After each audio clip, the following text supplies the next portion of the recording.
Hey, what's going on, guys? I'm Nick Gray from Phandroid at CES 2022, and we're getting our first look at the brand new Samsung Galaxy S21 FE. As you probably already know, this phone was originally expected to launch in the summer of last year, but the good news is that the phone has finally arrived, and if it's as good as the original, the Galaxy S20 FE, it should be one of the best-selling smartphones in Samsung's lineup for this year.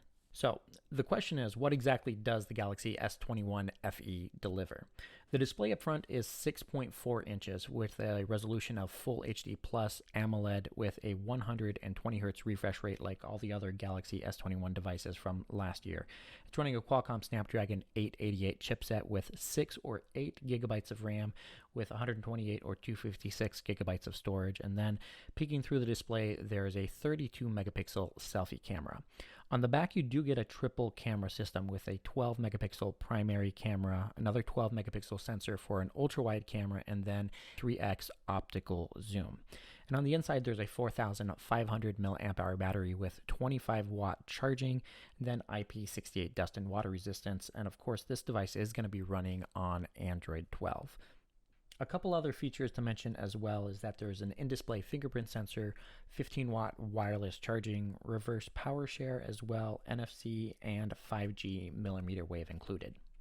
The design of the Galaxy S21 FE retains the same look as the other Galaxy S21 devices from last year, sporting the same signature camera bump on the back of the phone that melts into the edge of the device.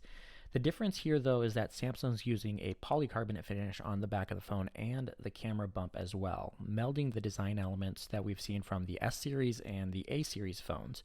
I'm actually a fan of this look since Samsung is actually embracing the polycarbonate aesthetic here rather than trying to pass it off as glass as it did with the previous Galaxy S20 FE.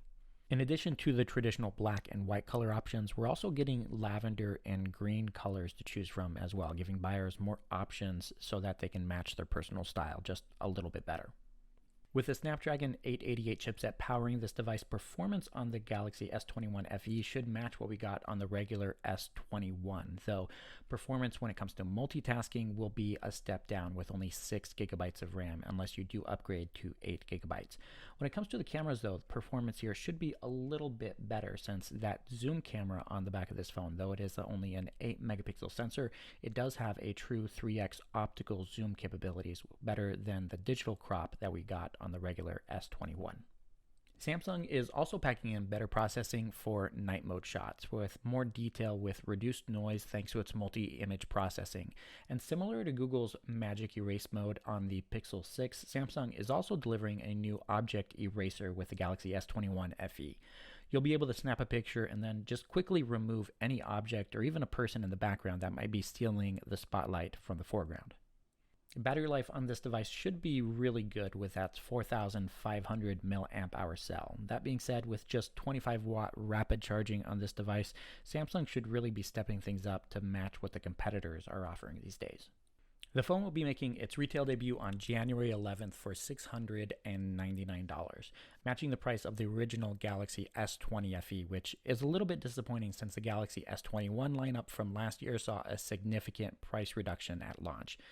Based on the current competition and the fact that you can buy a Pixel 6 for $600, the price of the Galaxy S21 FE doesn't make the phone quite as appealing as its predecessor. Of course, we will have to wait and see how things play out with our full review. For more coverage from CES 2022, be sure to subscribe to the channel and hit that bell icon as well. Thank you guys so much for watching, and I'll catch you in the next one.